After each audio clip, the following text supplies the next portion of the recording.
sección de Momento Decisivo, con la enseñanza bíblica del Dr. David Jeremiah. En los próximos minutos, el Dr. David Jeremiah le hablará sobre la emocionante experiencia de Esther. Confiamos en que el estudio de esta consagrada mujer le dará fortaleza y estímulo, y le llevará a un nuevo momento decisivo en su vida. El nombre de Dios no aparece en el libro de Esther, pero la mano de Dios está por todas partes. Al estudiar el libro de Esther, usted verá que Dios está en alguna parte no visible gobernando y dirigiendo cada circunstancia de la vida.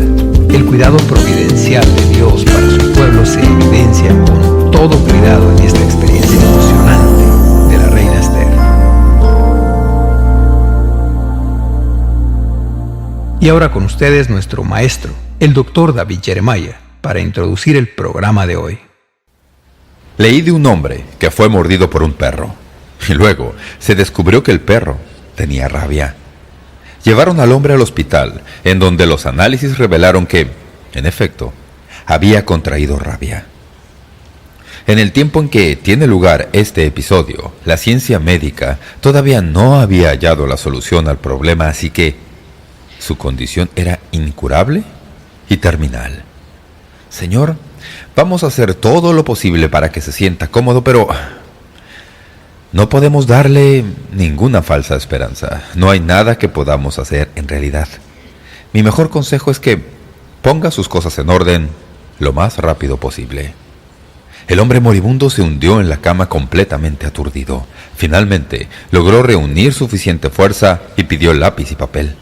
Entonces se puso a escribir con gran energía. El médico volvió como una hora más tarde y el hombre seguía escribiendo vigorosamente. El médico le dijo: «Me alegro de que finalmente esté redactando su testamento». El paciente dijo: «Esto no es testamento, doctor. Es una lista de las personas a las que planeo morder antes de morir». Cuando leí esto, me recordó que la venganza y el desquite han sido parte de este mundo, retrocediendo hasta el mismo Caín y Abel. En el relato que tenemos delante de nosotros, tenemos una presentación clásica de la acción de desquite de parte de los judíos contra los que han decidido destruirlos. Como ya mencioné en lecciones anteriores, Amán había engatusado al rey mediante la intimidación para que le dé su anillo de sellar y había redactado un decreto ordenando que en cierto día todos los judíos en el imperio persa fueran exterminados. Mediante un giro de los acontecimientos, gracias a la habilidad de Mardoqueo para aprovechar la potestad del rey y revertir el decreto preparando uno nuevo que sobreseía el anterior, ahora el decreto ha quedado escrito decretando la muerte de todos aquellos que se propusieran perseguir a los judíos. Los primeros 16 versículos de Esther capítulo 9 es el historial de lo que sucedió cuando el decreto que redactó Mardoqueo fue puesto en operación.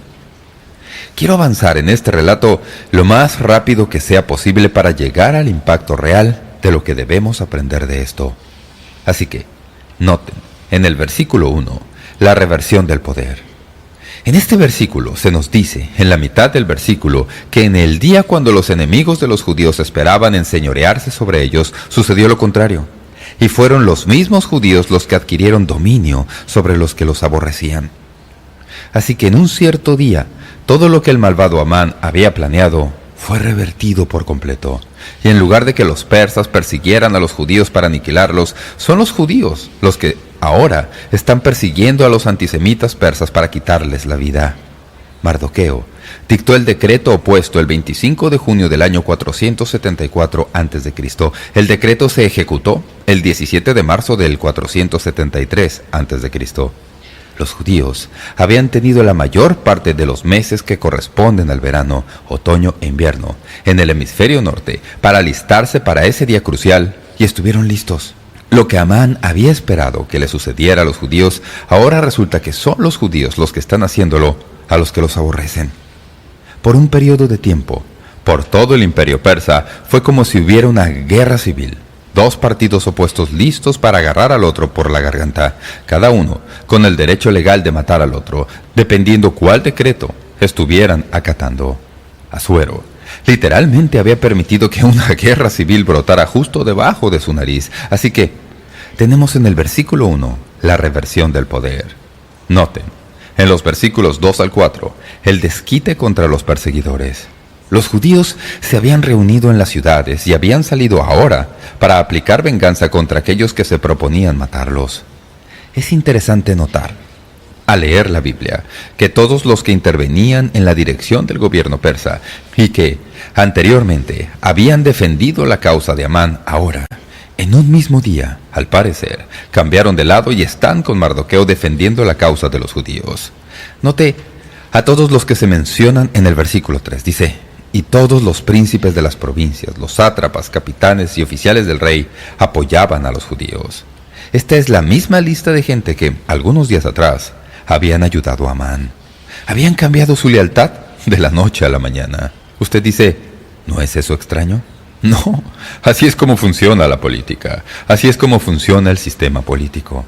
Funcionaba de esa manera en ese entonces, y así es como funciona en nuestros días.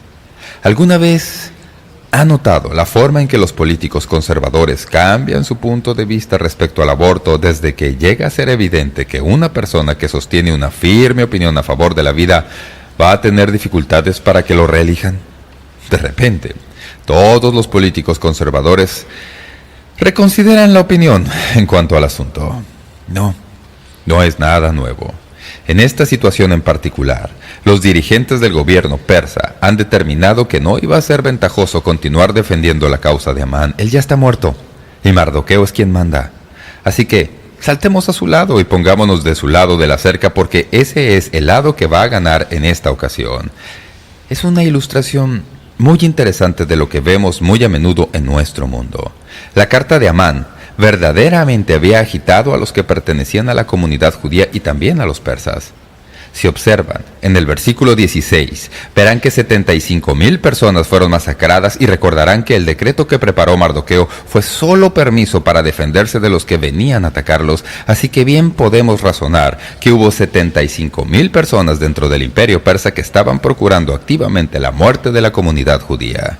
Esto no era un conflicto pequeño, fue una revuelta importante. Hay una pregunta que viene a mi mente y que voy a considerar en unos momentos, y la pregunta es, ¿alguna vez es correcto desquitarse? Permítame pedirle que piense al respecto por un momento.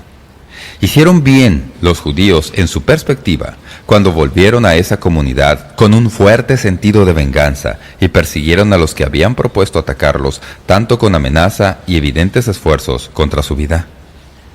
Pienso que una de las razones, al volver a considerar esta experiencia, por las que el sistema político dio media vuelta tan rápido, se debió a que los dirigentes del gobierno persa recordaron algo que había sucedido 65 años atrás.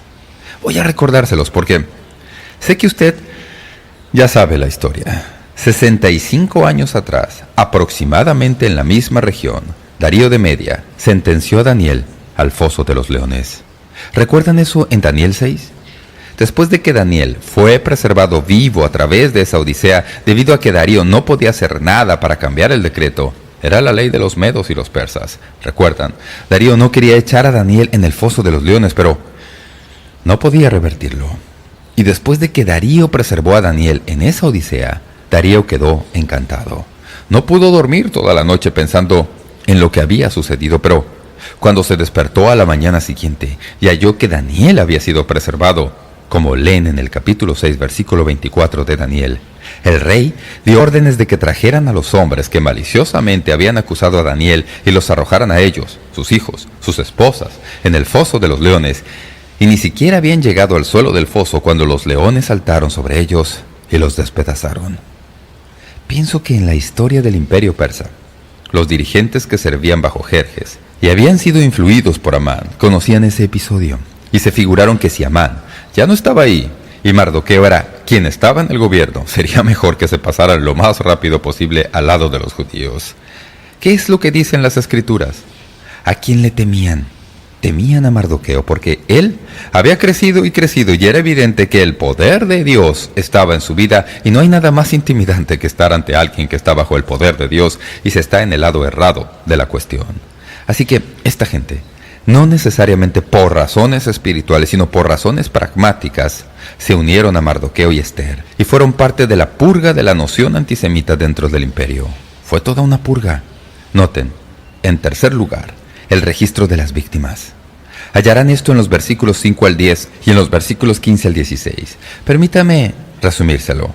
En el versículo 6 dice que en el palacio de Susa los judíos destruyeron a 500 hombres.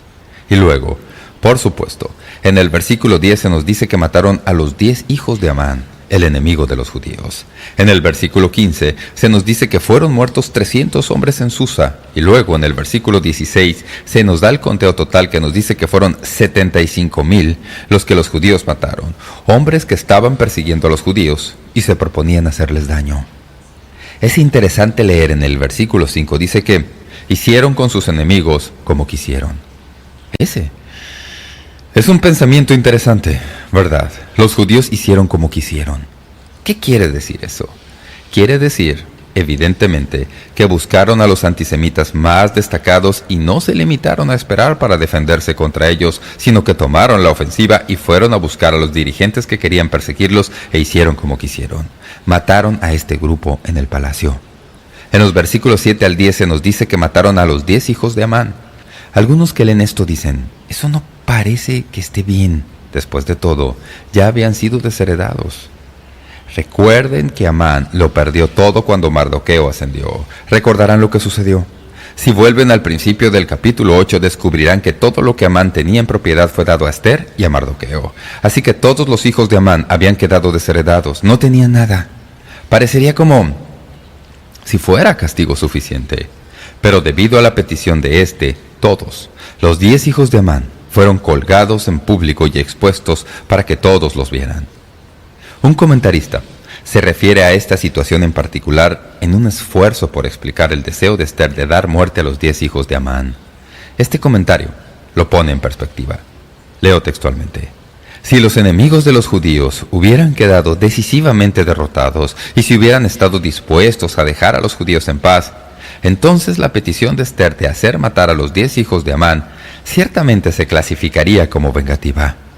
Pero si todavía había conatos de resistencia buscando una segunda oportunidad, entonces la petición de Ester habría sido realista y necesaria y la exposición y profanación de los hijos de Amán se podría entender como disuasivo de toda rebelión futura de parte de los antisemitas. Pensamiento interesante. Tal vez debo hacer una pausa aquí para reflexionar en algo que me referiré más adelante, y es esto, que es muy difícil para mí creer que un hombre como Amán pudiera tener 10 hijos que pudieran tener alguna clase de actitud positiva hacia los judíos cuando el hombre vivía para el mismo día en que pudiera destruir a toda la población judía en el imperio persa. Pienso que los hijos de Amán heredaron su odio contra los judíos.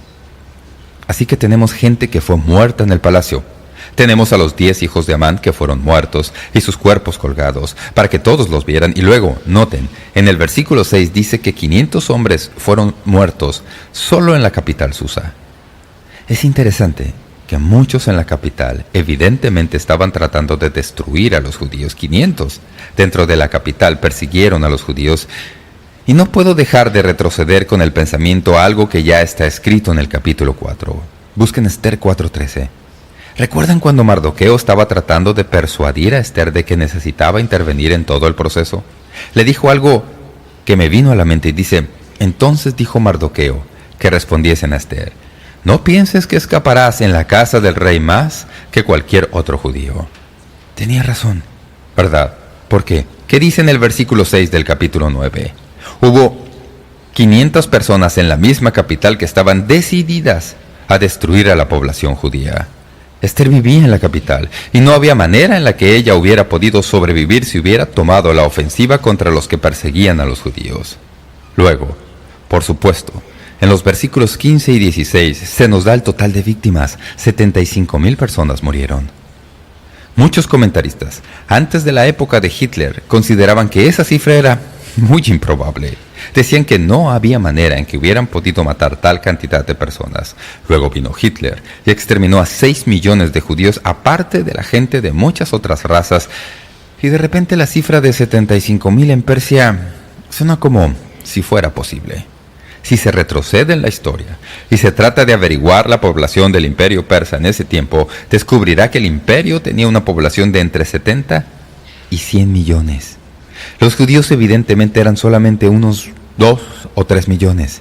De aquellos, algo así como 500 o 700,000 podrían portar armas. Estos bien podrían destruir a 75,000 en una batalla por todo el imperio, así que no es una cifra improbable, puesto que había tantas personas en contra de los judíos. Por supuesto, Asuero no se afligió mucho por haber perdido 1,000,000 de soldados. En la guerra contra Grecia que libró, y a la que ya hicimos referencia al principio del libro, recordarán que él había celebrado la fiesta en el capítulo 1 y había invitado a toda la gente importante para acudir a la fiesta. Entonces quiso que Basti, su esposa, viniera y se exhibiera delante de todos los visitantes foráneos. Estaba reuniendo a toda esa gente en preparación para salir y librar una batalla contra los griegos, y luego libró esa guerra. De acuerdo a los historiadores seculares, perdió 1,000,000 de hombres en esa guerra, así que para él no era gran cosa.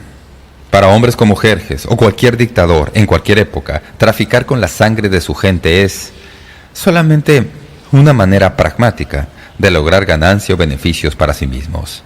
Así que la pérdida de 75,000 personas antijudías en el imperio persa probablemente ni siquiera llamó la atención de Jerjes. De hecho, él está muy interesado en saber lo que está pasando y cuántos han muerto. Es una especie de sádico, en ciertas maneras. Estas fueron las víctimas de la guerra. Noten, en cuarto lugar, la petición de más venganza. Aquí acabamos con una pregunta en cuanto a Esther misma. Noten en los versículos 11 al 14 del capítulo 9, versículo 12. Y dijo el rey a la reina Esther: en Susa, capital del reino, los judíos han matado a 500 hombres y a 10 hijos de Amán. ¿Qué habrán hecho en las otras provincias del rey? ¿Cuál pues es tu petición y te será concedida? ¿O qué más es tu demanda y será hecha? En otras palabras, denme un informe. Díganme cuántos han muerto. El individuo tenía una cierta curiosidad sádica aquí. Luego leemos: y respondió Esther: si place al rey, concédase también mañana a los judíos en Susa, que hagan conforme a la ley de hoy, y que cuelguen en la horca a los 10 hijos de Amán. Y mandó el rey que se hiciese así. Se dio la orden en Susa y colgaron a los 10 hijos de Amán. Ahora bien, aquí tenemos a Esther, y ella ya ha matado a la mayoría de los líderes y Mardoqueo ha sido parte de todo esto. Los judíos hicieron su agosto, en temporada abierta contra todos los antisemitas del imperio persa, y parece como si todo ya estuviera acabado. El rey la llama y dice: veamos, ¿cómo van las cosas? Sabemos cuántos han sido muertos en el palacio de Susa, pero dame un informe de víctimas del resto del imperio persa. ¿Y hay algo más en que pudiera servirte? Esther dice: danos un día más y podemos acabar de limpiar esto.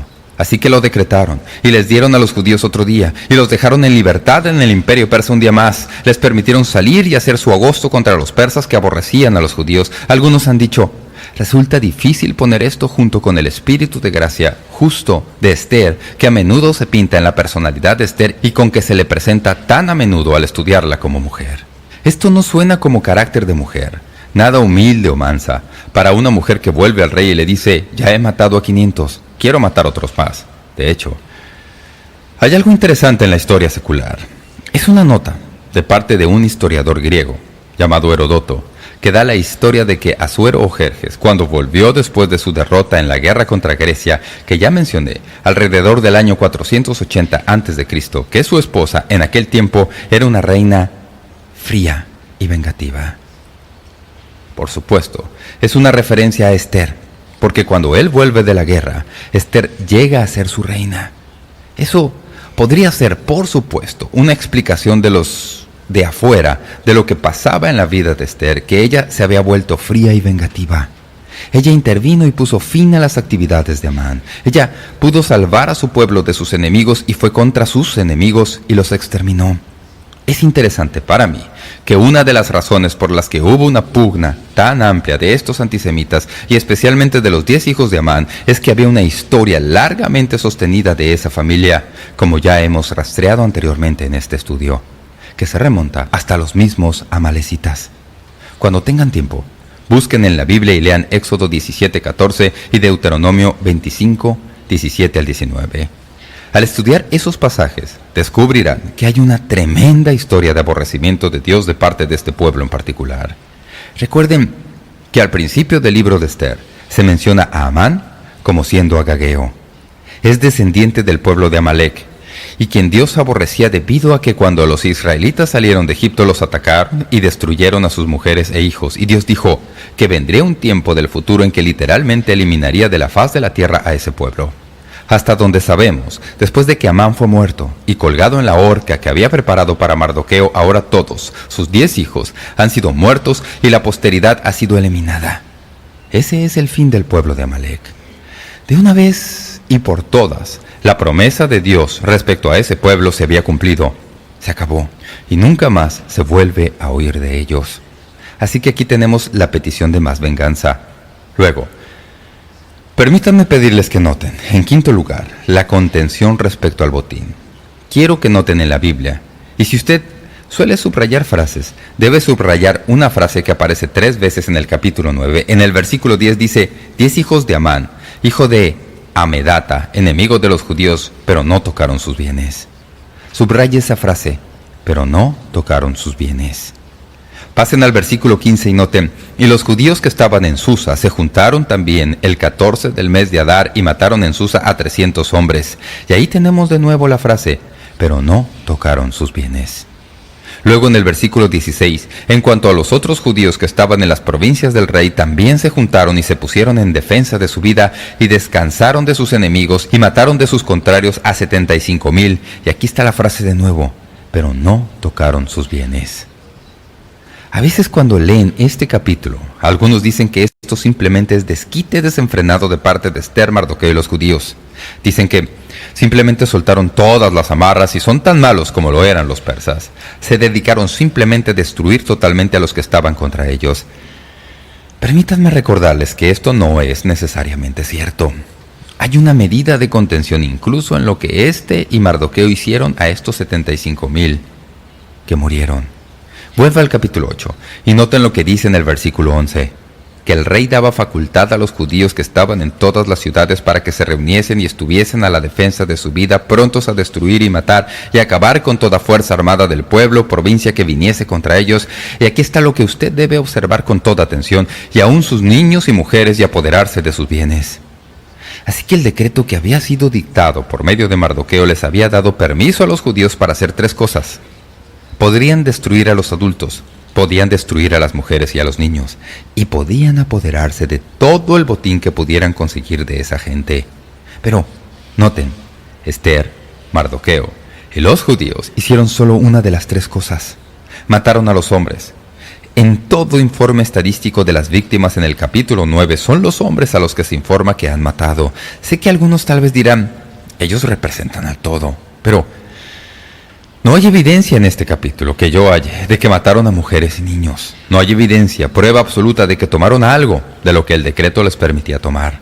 No hay otra razón, excepto de que hubo contención de parte de los judíos al llevar a cabo la preservación de la raza judía dentro del imperio persa. Se vengaron, pero no hasta donde la ley les permitía. Tal vez recordaron lo que sucedió con Saúl y el mismo pueblo, los amalecitas. Saúl perdió su trono debido a que retuvo el botín de los amalecitas. ¿Lo recuerdan?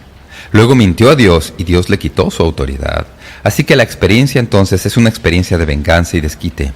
Dios trastornó las mesas en el pueblo que se habían dispuesto a destruir a su raza especial, los judíos. Uno lee un capítulo como este, que está repleto de historia, y se quiere ser fiel a lo que tiene lugar en el capítulo, pero uno dice, ¿qué puedo aprender de esto que pueda ayudarme? Permítanme pedirle que observe 3 cosas al reflexionar en este capítulo y su aplicación. Número 1. Pienso que es importante que tomemos nota del poder del odio y el prejuicio. Es importante que notemos al leer este capítulo el abrumador poder del odio y el prejuicio. Si retroceden a los primeros 2 capítulos del libro de Ester, no verán ningún odio general contra los judíos. Lo que se ve es el odio de un hombre por otro hombre. ¿Recuerdan por qué Amán aborrecía a Mardoqueo? Porque Mardoqueo, este judío obstinado, no le hacía reverencia a Amán, ahora que había sido promovido a segundo en el mando. Así que el odio de Amán contra Mardoqueo se desarrolla en un odio, no simplemente contra un hombre, sino contra toda la raza de hombres conocida como los judíos. Ese odio, que al principio del libro casi ni se puede observar en el corazón de un hombre, es atizado hasta ser llamas que arden al rojo vivo. Se desarrolla este odio, no simplemente de parte de Amán, sino de parte de muchos del liderazgo de Persia contra todos los judíos. Creció y creció hasta que, Cuando llegamos al capítulo 9, nos vemos frente a una guerra civil entre los judíos y los persas. El odio es una fuerza poderosa. Como ya he mencionado, es muy probable que esta fuerza la heredaran de Amán sus 10 hijos. Por eso Dios se aseguró de que no pudieran perpetuar ese odio en la generación siguiente. De cuando en cuando, oigo cosas que hacen que me dé cuenta del hecho de que el prejuicio y el odio todavía viven, incluso en los corazones de algunos en el pueblo de Dios. No hay manera de identificar el poder del odio. Aquí, en este libro del Antiguo Testamento, vemos un cuadro masivo de lo que puede suceder cuando se permite que el odio florezca en el corazón de un hombre y se desarrolla toda una nación. Necesitaríamos retroceder y repasar el odio que un hombre llamado Hitler tuvo contra los judíos en una generación posterior. O el terror que promovió el odio en el corazón de Herodes, que trató de destruir a todos los primogénitos. O retroceder y pensar en el odio del faraón y sus preocupaciones. Se puede retroceder en las páginas de la palabra de Dios y ver que el odio, si no se le contiene, es un cáncer maligno que acaba destruyendo todo lo que toca. Lo primero que vemos en este capítulo es claro. Noten, en segundo lugar, el lugar de las represalias. Quiero darles un par de cosas para que anoten respecto a las represalias, porque a veces, cuando leemos un relato como este en el Antiguo Testamento, la gente viene a hablar conmigo y me dicen: ¿sabe, Pastor Jeremiah? Esto no parece que fuera un relato que tiene lugar en un medio ambiente cristiano bíblico. Así que, permítame recordarle que al estudiar la Biblia hay 4 niveles de represalias que se observan. Usted querrá anotar esto, y voy a darle unos pasajes bíblicos para que anoten también. Les ayudará a ver en dónde debe poner cada uno de estos libros de la Biblia y cómo hay que entender cuando se ven las represalias en la Biblia. ¿Cómo es posible entenderlo? Porque hay que ponerlo en el lugar correcto. En primer lugar, el nivel número 1 es lo que pudiéramos llamar represalia ilimitada. Eso es lo que se ve en el Antiguo Testamento antes de que se otorgue la ley. Por ejemplo, en Génesis capítulo 4 hay un hombre que se menciona y se llama Lamec. Voy a leerles Génesis 4, 23 al 24. Escuchen lo que dicen estos versículos. Que un varón mataré por mi herida, y un joven por mi golpe, y 7 veces será vengado Caín. Lamec en verdad 70 veces 7 lo será. Esta es una referencia a venganza ilimitada. En los días antes de que se dictara la ley no había restricción para la venganza. Si alguien me hería, yo podía soltar todo freno y destruirlo por completo. No había límites a la venganza en los días antes de la ley. Es interesante, por cierto, leer este pasaje y compararlo con la conversación entre el Señor y Pedro respecto a cuántas veces debía perdonar. ¿Alguna vez ha pensado en eso? El Señor le dijo: Pedro, debes perdonar 70 veces 7. Que es exactamente el mismo número que tiene que ver con Lamec en el Antiguo Testamento y en términos de venganza. Esto no es accidente, a mi modo de ver. Así que antes de la ley, la venganza era ilimitada. Cuando vino la ley, pasamos al nivel número 2, que es lo que pudiéramos llamar represalia limitada. Bajo la ley mosaica, la represalia estaba limitada a la pérdida real que se sufrió, así que tenemos en Éxodo 21-24 este modelo breve de represalia: ojo por ojo, diente por diente, vida por vida. Estos son algunos versículos que usted querrá anotar. Éxodo 21-24, Deuteronomio 19. Permítame leerles Deuteronomio 19. Entonces haréis a él como él pensó hacer a su hermano, y quitarás el mal de en medio de ti, y los que quedaren oirán y temerán, y no volverán a hacer más una maldad semejante en medio de ti, y no le compadecerás, vida por vida, ojo por ojo, diente por diente, mano por mano, pie por pie. Bajo la ley, la represalia estaba limitada a la ofensa. Era posible desquitarse en línea con el daño que se había sufrido.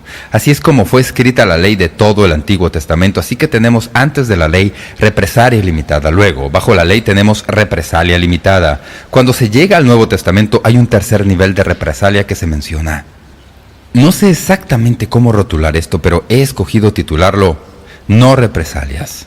Escuchemos Romanos 12:19. Estas son las palabras del Señor. Mía es la venganza, yo pagaré, dice el Señor. Y la idea de todo esto es que uno simplemente se abstiene de toda represalia. Nunca se desquita. Simplemente evita lo que sea que le ha sucedido y sigue adelante como si nunca hubiera pasado. Esa es una tercera posibilidad respecto a la represalia, y esto básicamente dentro de la comunidad cristiana, especialmente en lo que tiene que ver con otros creyentes, siempre es lo mínimo que debemos hacer. Nunca debemos permitir la venganza o la represalia contra un cristiano dentro de la comunidad cristiana. Podemos permitir que la ley siga su curso en los corazones de las personas que han quebrantado la ley, pero como personalidades, no se nos permite desquitarnos el uno contra el otro. Hay un cuarto nivel de represalia que va más allá de eso, y este es el que más reto me representa en lo más hondo de mi corazón. Lo he rotulado represalia reemplazada. Quiero recordarles que el nivel más alto de tratar al enemigo es la manera en que Jesús nos enseñó que lo hiciéramos. En Mateo 5:43, ¿qué fue lo que Jesús dijo? No desquitarnos contra el enemigo, sino amad a vuestros enemigos, bendecid a los que os maldicen, haced bien a los que os aborrecen y orad por los que os ultrajan y os persiguen. Eso es lo que yo llamo represalia reemplazada. No buscan represalia, sino que observen. Uno destruye al enemigo. Usted dice, un momento, pastor, eso no es lo que dice. Lo dice. Usted destruye al enemigo convirtiéndolo en su amigo. ¿No es eso interesante? No puede ser su enemigo y su amigo a la vez. Usted reemplaza la represalia orando por él, haciéndole bien, y es de esperar que en el proceso de hacer eso deje de ser su enemigo y se vuelva su amigo. Escuchen lo que Pablo dice en Romanos 12:17. No paguéis a nadie mal por mal. Procurad lo bueno delante de todos los hombres. Si es posible, en cuanto dependa de vosotros, estad en paz con todos los hombres. No os venguéis vosotros mismos, amados míos, sino dejad lugar a la ira de Dios, porque escrito está, mía es la venganza, yo pagaré, dice el Señor. Así que si tu enemigo tuviere hambre, dale de comer. Si tuviere sed, dale de beber, pues haciendo esto, ascuas de fuego amontonará sobre su cabeza. Ahora, aquí está el principio. Por eso es que yo llamo a esto represalia reemplazada. Este es el principio. No seáis vencidos de lo malo, sino vence con el bien el mal. Así es como debemos atender esto en esta generación. ¿Entienden? 4 niveles. Represalia limitada antes de la ley. Represalia limitada bajo la ley. No represalia de acuerdo a los principios de Cristo, y represalia reemplazada como el nivel más alto de la forma en que debemos tratar al enemigo. Luego, la tercera cosa que quiero que observen es la protección y la promesa de Dios, que es evidente en el capítulo 9 de Esther. ¿No es interesante cómo Dios milagrosamente cuidó a los judíos? He estado pensando en esto. Sería algo maravilloso recorrer la Biblia, y tan solo la Biblia, no la historia secular, sino solo la Biblia, empezando en el Antiguo Testamento, y recorrerla y verificar cuántas veces la población judía fue salvada, por así decirlo, por un pelo. La preservación de la nación judía es la experiencia más milagrosa de que jamás se leerá, aparte de la redención. Cómo Dios constantemente parece sacarlos del mismo precipicio de la exterminación, a veces quedando apenas una persona entre la vida y la muerte de la nación judía, y en el momento preciso Dios interviene y preserva a la nación y la mantiene viva, y de este modo todas las promesas del Antiguo Testamento que se dan a la nación judía en última instancia se cumplan. Primero que nada, se cumplieron en la venida de Jesucristo, pero todavía hay muchas otras promesas que tienen que cumplirse. Quiero decirles una cosa de la que estoy seguro, amigos y amigas. Estoy seguro de que nunca va a haber un día cuando la nación judía, cuando la nación de Israel sea borrada del mapa y cuando todos los judíos sean aniquilados. No puedo prometerles alguna otra cosa respecto a la historia del mundo, pero sí puedo asegurarles eso. Dios dice que los judíos son la niña de sus ojos, y que el sol será sacado de su órbita y que la tierra caerá del cielo antes de que los judíos queden destruidos. Encontré un artículo que resume esto. Se remonta a 1967. Durante la Guerra de los 6 días. Este es un reportero secular que escribió sobre esto en una revista. Esto simplemente ilustra la preservación y protección de Dios. Esta es una descripción que da un reportero de lo que sucedió durante la Guerra de los 6 días, durante este maravilloso tiempo en la vida del pueblo de Israel. Insólito es la única palabra para describirlo. En 60 horas, la guerra que estalló en el Medio Oriente se volvió cuestión de historia. El diminuto país de Israel se levantó en el papel del triunfador sobre las naciones árabes que la rodean y que habían jurado exterminarla. Las alianzas del Medio Oriente, equilibrio de poder, incluso límites políticos quedaron delineados de nuevo, como si hubieran sido cambiados por un cataclismo bíblico. Rara vez en la historia militar la victoria ha sido tan eficiente y tan visiblemente decisiva en un periodo tan corto de tiempo. Tan veloz montó Israel su ataque que sus adversarios quedaron privados de los medios de ganar casi antes de que el mundo se despierte al hecho de que había una guerra que se estaba librando. Los israelíes disfrutaron de un éxtasis que a pocas personas en cualquier generación les ha sido dada a conocer. Eso es lo que un escritor dijo con respecto a lo que sucedió en la preservación milagrosa del pueblo judío en 1967. Permítanme decirles algo. Esa es la larga historia de este pueblo. Desde su nacimiento con Abraham y su perpetuación con Isaac, Jacob y José, y por toda la historia hacia el mismo nacimiento del mismo Jesús y el futuro. Dios ha prometido que tiene un plan para su pueblo. Ese plan algún día se cumplirá, y vemos que está sucediendo en el mundo hoy, la gran reunión del pueblo judío en esa diminuta nación de Israel y su preservación de los conflictos más recientes. Tenemos que asombrarnos de las promesas de Dios. Él nos dice que ni una jota, ni una tilde será destruida y que la ley y las promesas de Dios se cumplirán. Tenemos un Dios maravilloso que cumple sus promesas, y el libro de Esther es simplemente otra ilustración. Jesús nunca falla. Se puede confiar en Dios. Dios es un Dios fiel. Él cumple sus promesas. Gracias por sintonizar Momento Decisivo. Esperamos que usted pueda tomar un momento para escribirnos una carta en respaldo del ministerio. Le agradecemos su correspondencia.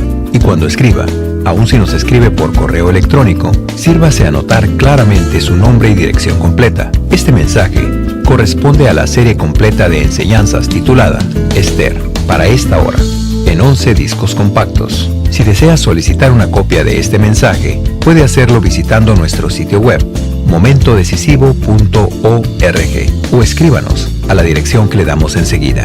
Para más información sobre cómo conseguir estos mensajes que ofrecemos o la guía de estudio para esta serie, visite nuestro sitio web, momentodecisivo.org, o escríbanos a Momento Decisivo, P.O. Box 3804, San Diego, California, 92163, Estados Unidos de América. Sintonícenos nuevamente para otro estudio juntos en la Palabra de Dios, aquí mismo, en Momento Decisivo, con el Dr. David Jeremiah.